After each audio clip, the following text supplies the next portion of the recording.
अच्युतं केशवं कृष्णदामोदरं रामनारायणं जानकीवल्लभं। कौन कहता है भगवान आते नहीं, तुम मीरा के जैसे बुलाते नहीं। अच्युतं केशवं कृष्णदामोदरं रामनारायणं जानकीवल्लभम्। उत्तरदा एकादशी का महत्व। श्री युधिष्ठिर कहने लगे कि हे भगवान, मैंने सावन माह के कृष्ण पक्ष की कामिका एकादशी का सविस्तार वर्णन सुना। अब आप मुझे सावन शुक्ल एकादशी का क्या नाम है, व्रत करने की विधि तथा इसका महात्म्य कृपा करके कहिए। मधुसूदन कहने लगे कि इस एकादशी का नाम पुत्रदा एकादशी है। इस एकादशी को पवित्रा एकादशी भी कहा जाता है। पुत्रदा एकादशी व्रत करने वाले व्यक्ति को पूजा के बाद सावन पुत्रदा एकादशी व्रत की कथा जरूर सुननी चाहिए। ऐसा करने से व्रत पूर्ण होता है और मनोकामनाएं पूरी होती है। अब आप शांति पूर्वक इसकी कथा सुनिए। इसके सुनने मात्र से ही वाजपेयी यज्ञ का फल मिलता है। पुत्रदा एकादशी व्रत कथा। द्वापर युग के आरंभ में महिष्मती नाम की एक नगरी थी, जिसमें महिजीत नाम का राजा राज्य करता था। लेकिन पुत्रहीन होने के कारण राजा को राज्य सुखदायक नहीं लगता था। उसका मानना था कि जिसके संतान न हो, उसके लिए यह लोक और परलोक दोनों ही दुखदायक होते हैं। पुत्र सुख की प्राप्ति के लिए राजा ने अनेक उपाय किए, परंतु राजा को पुत्र की प्राप्ति नहीं हुई। वृद्धावस्था आती देख कर राजा ने प्रजा के प्रतिनिधियों को बुलाया और कहा, हे प्रजाजनों, मेरे खजाने में अन्याय से उपार्जन किया हुआ धन नहीं है, न मैंने कभी देवताओं तथा ब्राह्मणों का धन छीना है। किसी दूसरे की धरोहर भी मैंने नहीं ली। प्रजा को पुत्र के समान पालता रहा। मैं अपराधियों को पुत्र तथा बांधवों की तरह दंड देता रहा। कभी किसी से घृणा नहीं की, सबको समान माना है। सज्जनों की सदा पूजा करता हूँ। इस प्रकार धर्मयुक्त राज्य करते हुए भी मेरे पुत्र नहीं हैं, सो मैं अत्यंत दुख पा रहा हूँ। इसका क्या कारण है? राजा महिजीत की इस बात को विचारने के लिए मंत्री तथा प्रजा के प्रतिनिधि वन को गए। वहाँ बड़े बड़े ऋषि मुनियों के दर्शन किए। राजा की उत्तम कामना की पूर्ति के लिए किसी श्रेष्ठ तपस्वी मुनि को देखते फिरते रहे।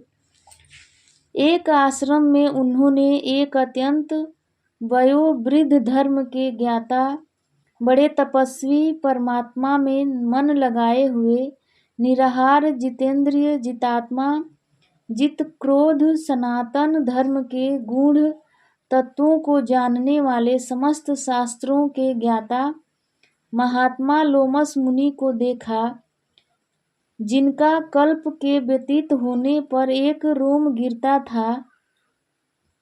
सबने जाकर ऋषि को प्रणाम किया। उन लोगों को देखकर मुनि ने पूछा कि आप लोग किस कारण से आए हैं? निसंदेह मैं आप लोगों का हित करूँगा। मेरा जन्म केवल दूसरों के उपकार के लिए हुआ है, इसमें संदेह मत करो। लोमस ऋषि के ऐसे वचन सुनकर सब लोग बोले, हे महर्षि, आप हमारी बात जानने में ब्रह्मा से भी अधिक समर्थ हैं, अतः आप हमारे इस संदेह को दूर कीजिए। महिष्मती पुरी का धर्मात्मा राजा महिजीत प्रजा का पुत्र के समान पालन करता है, फिर भी वह पुत्रहीन होने के कारण दुखी है। उन लोगों ने आगे कहा कि हम लोग उसकी प्रजा हैं, अतः उसके दुख से हम भी दुखी हैं। आपके दर्शन से हमें पूर्ण विश्वास है कि हमारा यह संकट अवश्य दूर हो जाएगा, क्योंकि महान पुरुषों के दर्शन मात्र से अनेक कष्ट दूर हो जाते हैं। अब आप कृपा करके राजा के पुत्र होने का उपाय बतलाएं। यह वार्ता सुनकर ऋषि ने थोड़ी देर के लिए नेत्र बंद किए और राजा के पूर्व जन्म का वृतांत जानकर कहने लगे कि यह राजा पूर्व जन्म में एक निर्धन वैश्य था। निर्धन होने के कारण इसने कई बुरे कर्म किए। यह एक गांव से दूसरे गांव व्यापार करने जाया करता था। एक समय ज्येष्ठ मास के शुक्ल पक्ष की द्वादशी के दिन मध्याह्न के समय जबकि वह 2 दिन से भूखा प्यासा था, एक जलाशय पर जल पीने गया। उसी स्थान पर एक तत्काल ही ब्याई हुई प्यासी गौ जल पी रही थी। राजा ने उस प्यासी गाय को जल पीते हुए हटा दिया और स्वयं जल पीने लगा। इसलिए राजा को यह दुख सहना पड़ा। एकादशी के दिन भूखा रहने से वह राजा हुआ और प्यासी गौ को जल पीते हुए हटाने के कारण पुत्र वियोग का दुख सहना पड़ रहा है। ऐसा सुनकर सब लोग कहने लगे कि हे ऋषि, शास्त्रों में पापों का प्रायश्चित भी लिखा है, अतः जिस प्रकार राजा का यह पाप नष्ट हो जाए, आप ऐसा उपाय बताइए। लोमस मुनि कहने लगे कि सावन शुक्ल पक्ष की एकादशी को, जिसे पुत्रदा एकादशी भी कहते हैं, तुम सब लोग व्रत करो और रात्रि को जागरण करो, तो इससे राजा का यह पूर्व जन्म का पाप अवश्य नष्ट हो जाएगा। साथ ही राजा को पुत्र की अवश्य प्राप्ति होगी।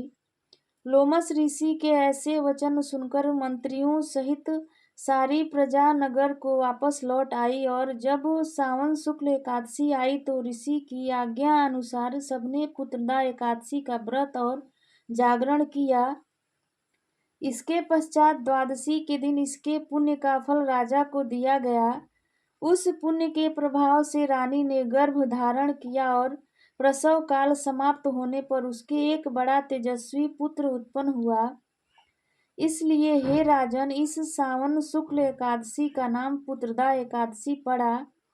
अतः संतान सुख की इच्छा हासिल करने वाले इस व्रत को अवश्य करें। इसके महात्म्य को सुनने से मनुष्य सब पापों से मुक्त हो जाता है और इस लोक में संतान सुख भोग कर परलोक में स्वर्ग को प्राप्त होता है। जय श्री हरि, जय श्रीमन नारायण।